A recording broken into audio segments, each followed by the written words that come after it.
Good morning, everyone. Thank you for joining us. My name is Hillary Morris. I work on Blueprint User Support and Communications for your cooperative, and this is the South Atlantic LCC's May 3rd Thursday Web Forum.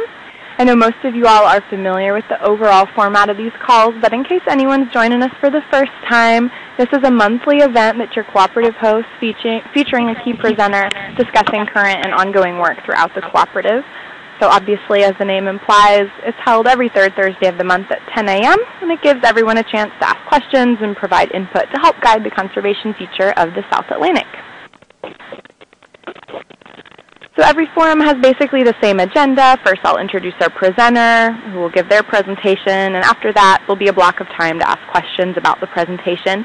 And the remaining time will include updates from your cooperative, followed by an open discussion where anybody can ask questions about what we're up to. So before we get into the heart of the webinar, just a couple logistics. Sounds like most folks have already muted themselves. I did hear an echo a couple of times, so I'm going to mute everyone during the presentation. So if you have any questions, just type them directly into the chat box and I'll monitor that, or you can hold them until after the presentation. So if you use the chat box and you want everyone to be able to read the question, just remember to send it to everyone using that little drop-down menu. And if you want to speak at any point during the discussion section, all you'll need to do is press *6 to unmute yourselves. So before I mute everyone, any questions, comments, or concerns? The conference is now in silent mode. Okay, great. So on the line today from the staff of your cooperative, we have Matt Bond, Rua Mordecai, Amy Keister, Janet Shakir, Brad Pickens, Louise Vaughn, me, and Christy Elo. That said, today presenting will be Erik Martin, who's a GIS analyst with the Eastern U.S. Division of the Nature Conservancy. So I'm going to go ahead and pass presenter power over to you, Erik. Okay, thank you, Hillary. Can you hear me all right? Did I successfully unmute myself? Yes, you did. Thank you. Well, thank you for the invitation to come and present. An exciting opportunity. This is a project that we've put a lot of work into over the last couple of years and are excited to share some of the projects. And it's a small enough group that I certainly don't object if anyone does have questions to go ahead and unmute themselves and jump in, and I'm happy to answer that or save to the end if you prefer.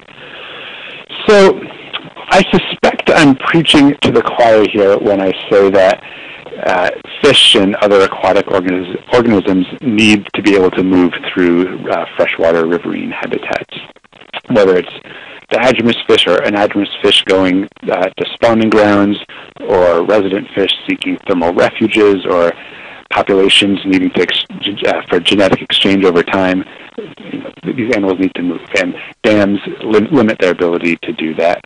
And there's also good evidence that when dams are removed or other passage projects are implemented successfully, that there can be big, dramatic recoveries from that. And up where I happen to live is not in the southeast. In Maine, there's a great example of the Penobscot River where a couple dams were removed recently and passage provided at a third.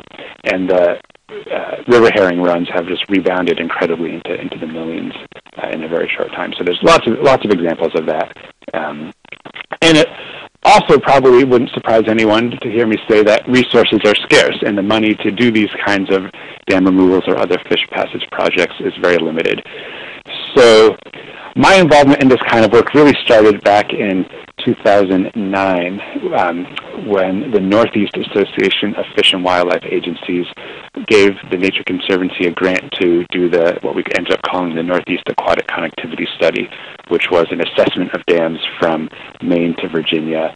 And I'll talk, the methods that we used for SEACAP are very much under the same conceptual umbrella, so I won't tell more about it at this point. And that then led to the Chesapeake Fish Passage Prioritization in the Chesapeake Bay watershed, which was, again, kind of took the work that we'd done in the Northeast to the next step, and that was in 2012, I believe we finished that.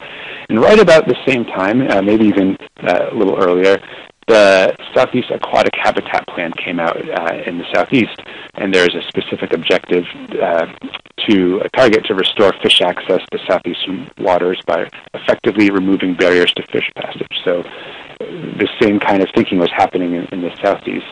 And then in 2012, the South Atlantic LCC put out an RFP to do an aquatic connectivity project, and the Nature Conservancy, partnering with SARP, applied for this money, and that's what funded and led to the project that I will spend the rest of the call describing here. So really it was the Southeast Aquatic Habitat Plan, kind of the model of work that we had done previously at the Nature Conservancy and the funding, and then lots of partners from different state agencies, federal agencies, who really formed a really effective work group steering committee that led to this project. I kind of think of the purpose and goals to be kind of the 4 bullets I have here. One is to help states or others who are involved in this kind of work to move from a purely opportunistic approach to fish passage projects, be they dam removals or other projects, to more of an ecological benefits approach. So recognizing that there's always going to be an element of opportunity in any kind of project, but trying to make more quantitative and explicit what the potential ecological benefits can be.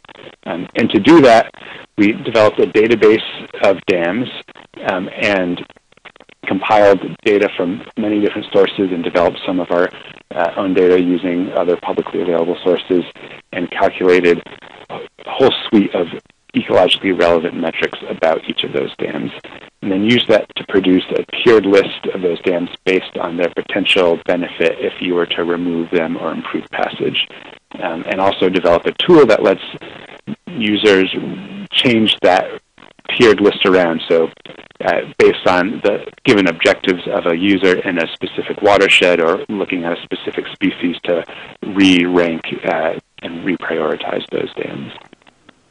Hey, Eric, pardon me for interrupting. Yeah. Someone's asked if you could maybe speak up a little bit. I guess it's a little quiet. I'm sorry. I will try to do that, yeah. Thanks. So the study area was the look for watersheds that overlapped with the South Atlantic LCC. So we wanted to get headwater to ocean, get the entire river basins. And then we ended up including a little bit of Mississippi so that we could include the entire Mobile Basin. Again, I mentioned that work group, which was a really key part of the project, and we had involvement from, I think, I'm going to forget the number now, but around 40 people who were involved to varying degrees over the course of the project, who helped provide data, who helped review draft products, who helped us make key decisions along the way.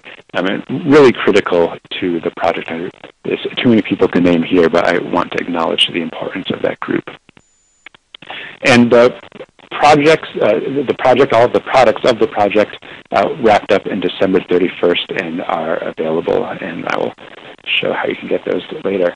I spoke too soon here. Again, data collection, key decisions, reviewing results.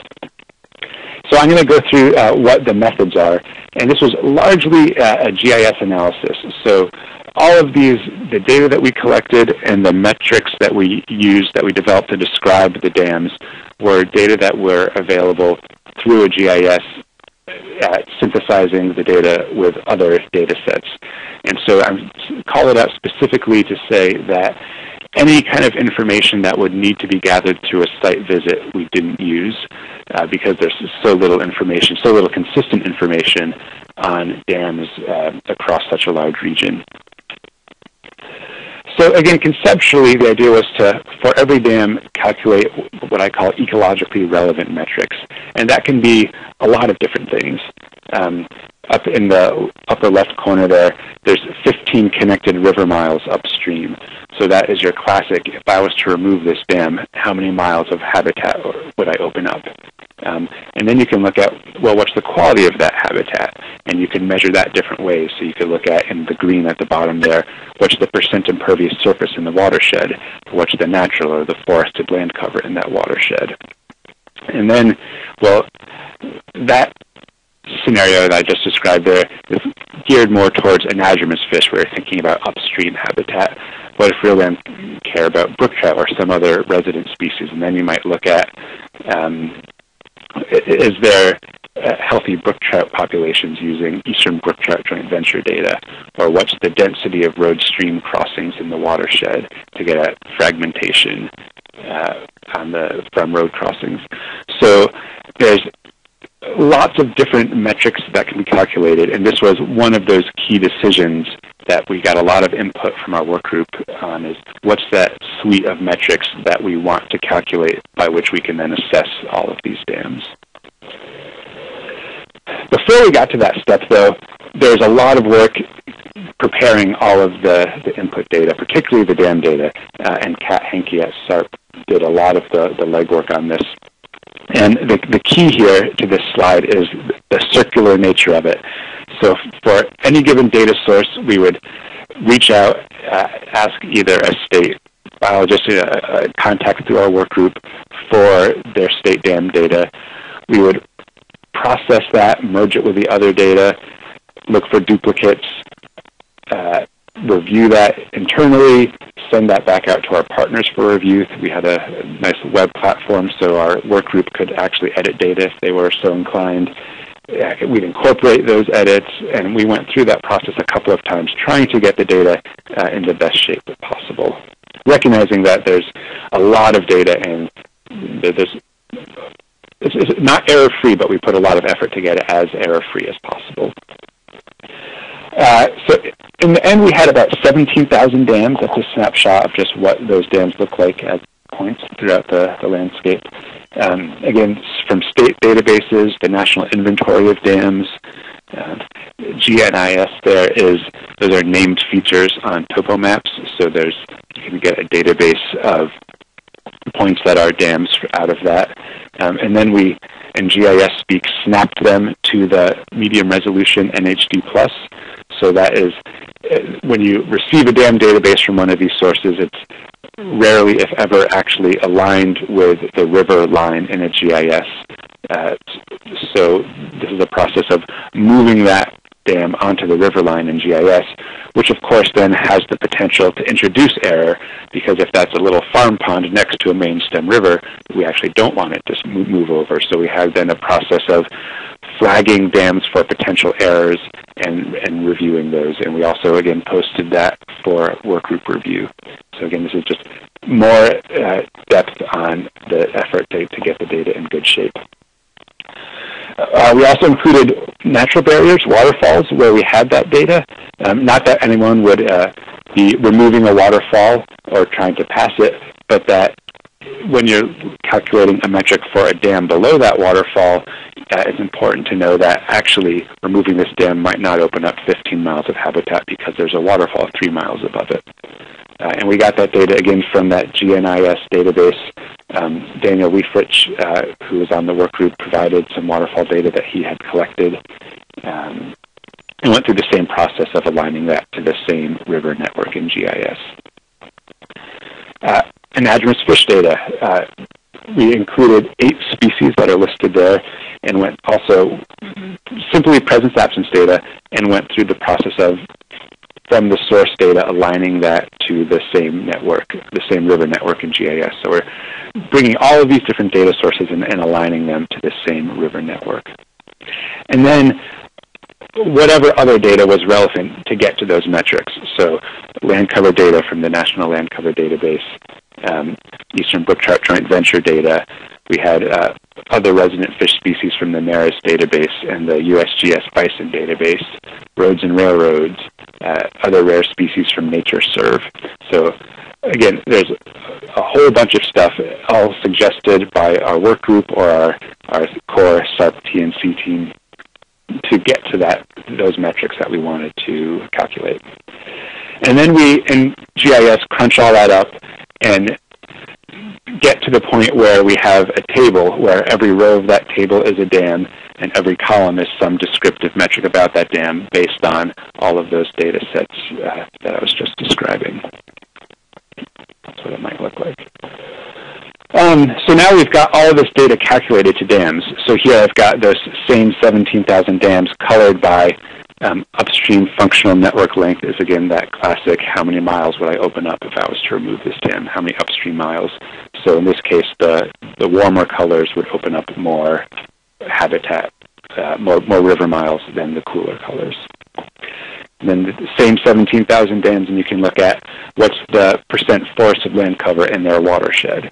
So again, this is just now graphic displays of that table to drive home the point that we've got all of this information now calculated to the dams.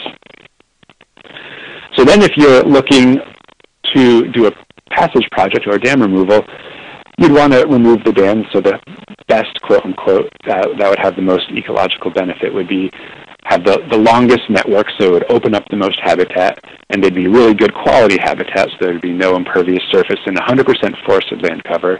There'd be all 8 anadromous species downstream that could then move into that habitat once we opened it up. There'd be lots of rare fish, a lot of native fish species richness, and so on and so on and so on. Of course, there's no one dam that has all of those characteristics. And also, not all of those metrics are of equal importance depending on what your objectives are. If you're working with brook trout, maybe you don't care whether all 8 anadromous species are downstream. So this gets into the idea of assigning relative weights to the metrics based on what your objectives are. So we came up with 2 default or consensus scenarios, a diatomous fish scenario and a resident fish scenario. And on the right-hand side there, those numbers are relative weights that reflect the importance of a given metric for my objectives. So they're relative, so they sum up to 100 if you look at the bottom there. And if we'll just look at the diatomous scenario. So again, if I'm trying to identify a dam for removal or for a passage project, I'll keep coming back to this. I want to know how much habitat would I open up upstream. So 15% of the weight, I don't know, I don't have to, there's my cursor. 15% of the weight is on the upstream network size. So how many miles would I open up? The next largest number, there also a 15, is the presence of anadromous species downstream. And then there's any number of other metrics. And then, very obviously, if you're focused on more resident species, you don't care so much, or maybe not at all, about those anadromous species. So, again, these weights are relative, and they are meant to indicate how important a metric is for your objectives. That said, there's no magic formula to what these should be. So it was really an iterative process of our core group saying, well, for a given scenario, if we are looking at Anadromous fish, we know we care more about how much habitat we open up than, I'll pick some other one, than the natural land cover upstream. We also care about the natural land cover upstream, but we care more about how much habitat we open up, because if it's only a quarter mile, but it's great, that's not going to have as big of an impact. So we came up with a straw man and then put that out to our work group, got comments of, well, why is this dam? Should be a high priority dam. How come it's not? And then would look into that and say, oh, well, maybe our source data was wrong. Actually, shad do get up that far, and so we should be showing that shad would be able to take advantage of that habitat if we were to remove that dam. So it was really an iterative process of coming up with weights, getting a straw man result, using that result to both identify data errors and then do another iteration of changing weights to refine that result. Same process for the resident fish scenario.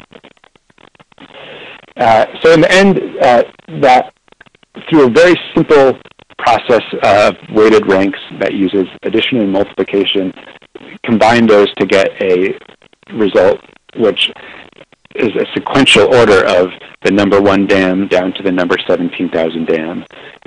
Recognizing that the precision that you can calculate these metrics in GIS is not necessarily reflective of actual on-the-ground differences. So if one dam would open up 14.99 miles and the other one would open up 15.01 miles, it's not really that different. So we then take that sequential rank and bin it up into 5% tiers.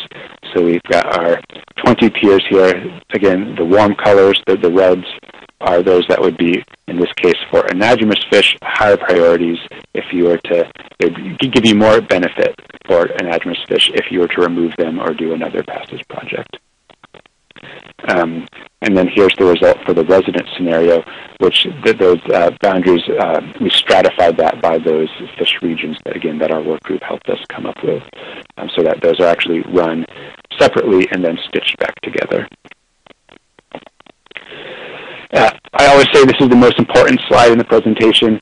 It's really easy when you see a result like this to take it and consider it as this is the answer, which it's very much not. And it's not a hit list of dams, and it doesn't incorporate any site-specific knowledge, no social economic feasibility factors, all of which can be make or break on actually doing any project, and not every possible aspect of ecological benefit.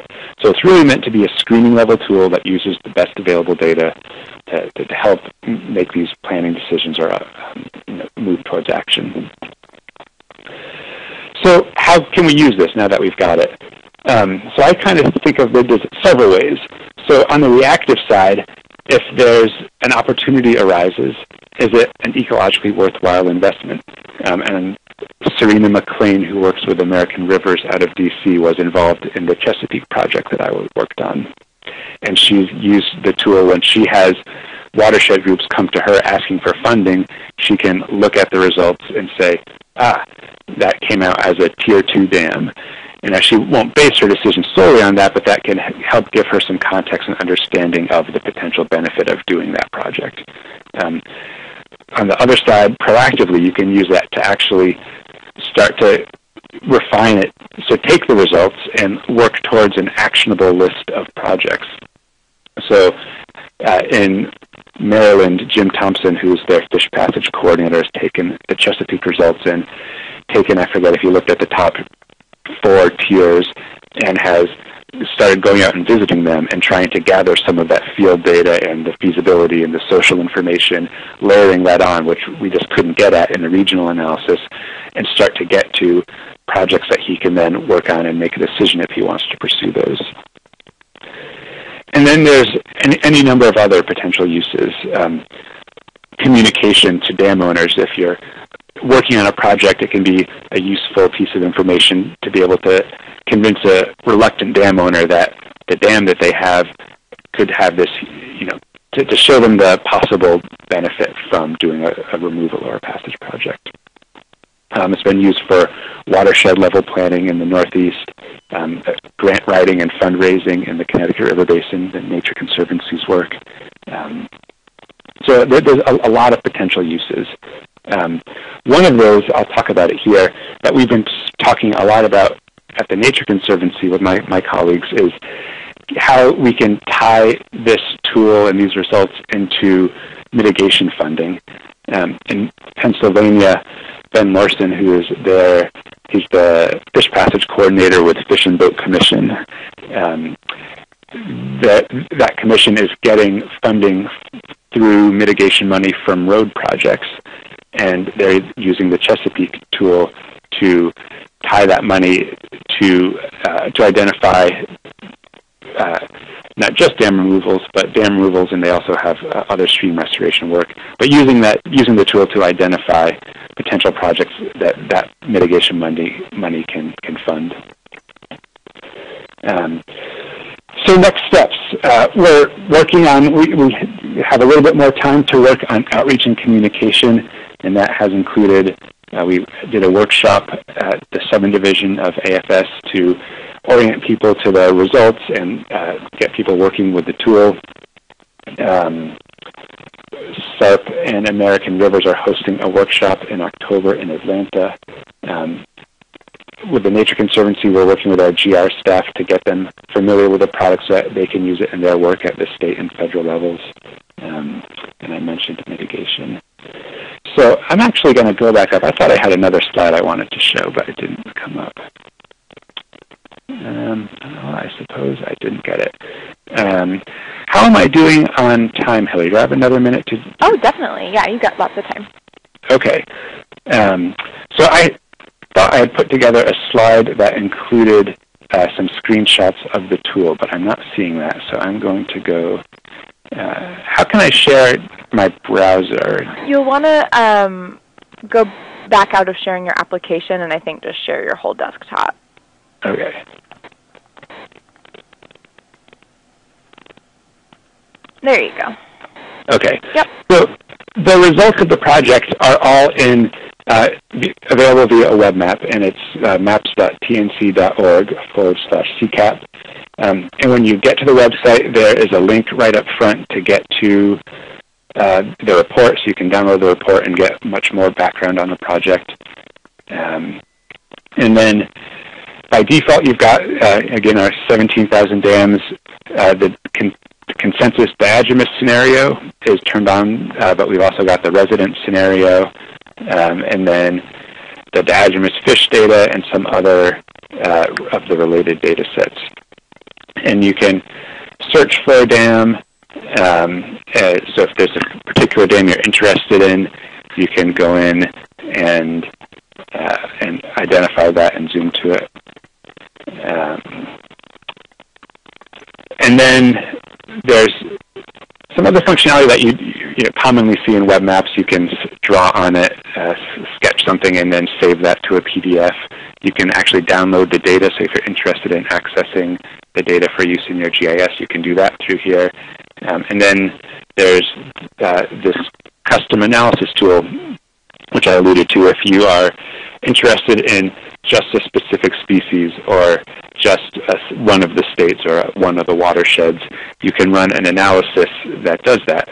And this is spelled out in the report. It steps through instructions on how to use this. But really quickly, I'll just say you can come in and filter the dams. So if you want to, again, just work in North Carolina, you can plug that in. And if you thought that our diatomous scenario made good sense, and you like that, but you just want it to be in North Carolina, you can come here and plug in all of the weights that our work group selected for the diatomous scenario or the resident scenario, or you can clear those, and if really all you care about is how many miles do I open up, you can put 100% of the weight there. And then you can run that analysis, and that actually will send that to the server, run the prioritization, and send a result back, which you can then query and save and use to guide all the good efforts that you do. So I think I'll stop there and see if there's any questions. Sounds good. Thanks, Erik. So anyone's welcome to jump in with questions. *6 to unmute.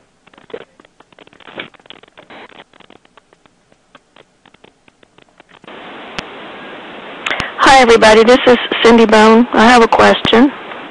Can you hear me? Sure can. Okay, great. Tim, this is great, because this is something that we have been looking for a long time to guide our folks in the field for, dam removals, fish habitat restoration, all of that kind of stuff. So I'm really excited to kind of take this to the field level and, get the guys on the ground to check it out and see, how it jives with what they know from their on the ground working. I do have one question. We had a project with the Southeast Fishes Council, Anna George in particular, a little back, and this was through SARP when we were doing the imperiled species work with them. And we did a project that has a lot of specific information about the 69 most imperiled fishes in the southeast. And I was just when it was called the FIN project, and I was wondering if you knew of that or if that data was, it's very, site-specific records of presence and absence and information about conservation actions that are needed, and there's a GIS layer that goes with it. Was that data included in the? It was not, and honestly, it's not one that I recall coming across my desk. I think we kind of have it here in the Fish and Wildlife Service on our desktop, and I need to get it out there and give it to the folks like yourself and make sure that if it's appropriate for what you're doing, that the stuff's included. I'll talk to Will Duncan and see, because I'm assuming Will has been heavily involved in this. Yes. Okay, I'll talk to Will and see if that's something that could, be another data layer for you all and kind of help help with our imperiled species decisions. Yeah, and I think from the kind of the more technical side, I guess, to the extent that it is really site-specific, we just have to think about then how it gets used, because you can't really, if it's not comparable to other data in the region, it's hard to use it unless we could include it and then, again, have it be part of this custom analysis tool. So, it only gets used if you are limiting your analysis to whatever that geography. Yeah, it would be very site-specific, because that's what we were trying to aim at, as detailed as possible informations and presence, absence records and all those kinds of things for those species. So I'll talk to Will and see how we can maybe incorporate this into the decision making. But this is way fun for us to see an actual tool for going from connectivity, which is a regional kind of concept, to very specific on the ground application. So thank you. Great. Yeah, thank you. Yeah, this is. I'll say too. I'll chime in now. I was remiss in saying I mentioned that we're doing some outreach, and one aspect of that has just come together in the last couple of weeks is we're going to get a outreach video put together, which will highlight the results and the tool, but also highlight the freshwater diversity of the Southeast. So I think it was so little ways out until we actually have that in hand, but there will eventually be a nice outreach video that can go. And you mentioned a workshop in Atlanta in October. Do you have a date or have any details? Yeah, I'm sorry, I do not have that in front of me, but in follow-up, I can send that to Hillary. Maybe, I don't know if you do follow-up emails, Hillary. Kat Henke from SARP is really involved in organizing that along with We'll definitely get it on the website on our event calendar or something, Eric, if you send it along to me. Mm-hmm. That's great. And then we can make sure that the practitioners are plugged in. So, all right, thanks. This is Rua. One thing I was going to mention, Cindy, related to that question is I think there's probably a pretty good chance, and it'd be worth checking with Will Duncan, that the data from that fin project went into Maris as part of that project of pulling in all the sort of fish data. Right. And this project that Eric was talking about used data from Maris, from what I remember. Yeah, and I don't think, Rua, that we did put that into Maris because much of that, since they're imperiled species, a lot of them are listed. Sensitivity part. Okay. Yeah, we didn't. Exactly. So anyway, but yeah, Eric, this was a great presentation. So thank you again. Great, thanks.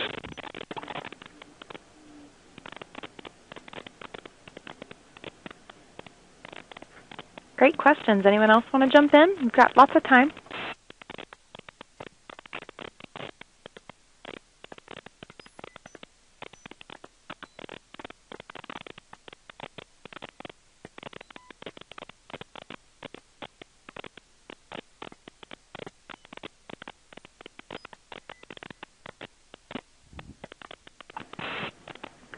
Well, Eric, I guess you did a very thorough job. Note takers?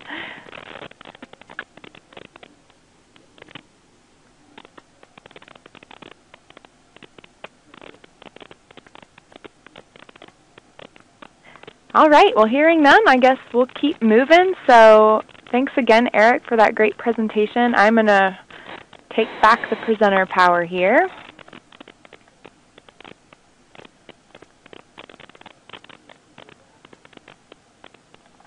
And we'll move on to some updates from the LCC. So first I want to give Matt Bond, who I mentioned is our new acting coordinator, a chance to introduce himself. He's traveling, so I'm not sure whether he's going to be able to join us on the phone, but I'll give him a chance to jump in here. If you're on, Matt, *6 to unmute.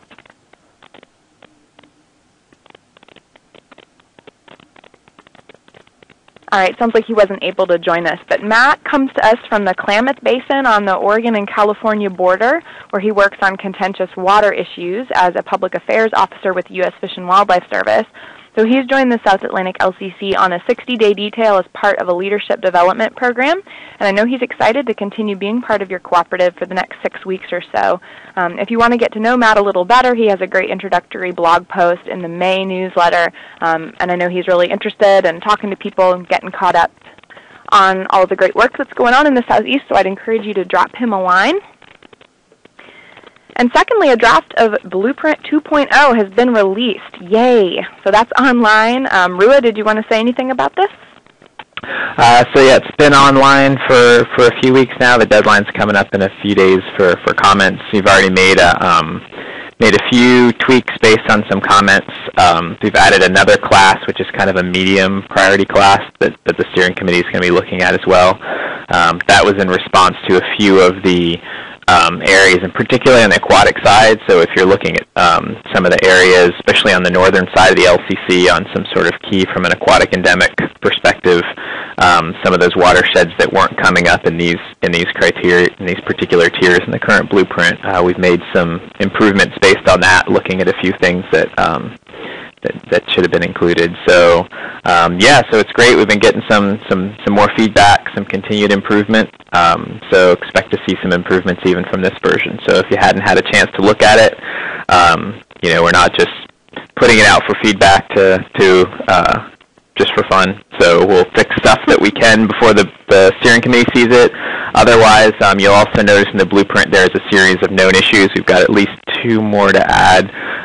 So we're trying to be fairly explicit about, hey, here are some things that to work on in future versions of the blueprint, but also just making them pretty prominent and explicit for folks when they're using it. So I think that's the major stuff. We're having a steering committee meeting coming up in a couple weeks, and so that's when they're going to be deciding on approval for this current version. Great, thanks, Rua. So his blog post in the May newsletter that discusses the Blueprint 2 draft release has a link to a SurveyMonkey that you can fill out if you want to provide feedback, or you can always just shoot me or Rua an email. Mm-hmm. All right, so next month, Rua will be highlighting the cooperative's plans for moving forward with an increased focus on removing barriers to blueprint implementation, which is going to be a strong focus of basically our work plan for the upcoming year. So of course, the South Atlantic LCC will continue to work toward continually improving the science, but we will be focusing more going forward on helping conservation practitioners actually implement the blueprint to inform conservation action and investment. So Rue is going to be talking a little bit more about that. And as always, I like to end by just making sure folks know how they can get involved. One way is obviously to comment on Blueprint 2. We'd love to get your feedback. You can always contact staff, contact your steering committee rep, join the website. I really encourage you to do that. We post a lot of frequent updates and events, and it'll get you signed up on a mailing list to get only 2 emails a month, I promise, a reminder about this web forum and the monthly newsletter, which is a great digest of relevant conservation-related news and information on the LCC's activities. And so with that, I'm going to open the floor for any additional questions folks might have before we sign off. *6 to unmute.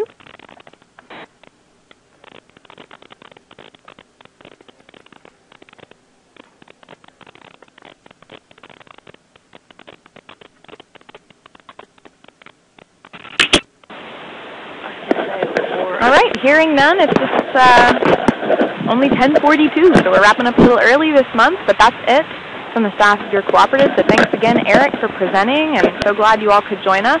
Hope to see you all in June. Bye, everybody. Bye. Thank you.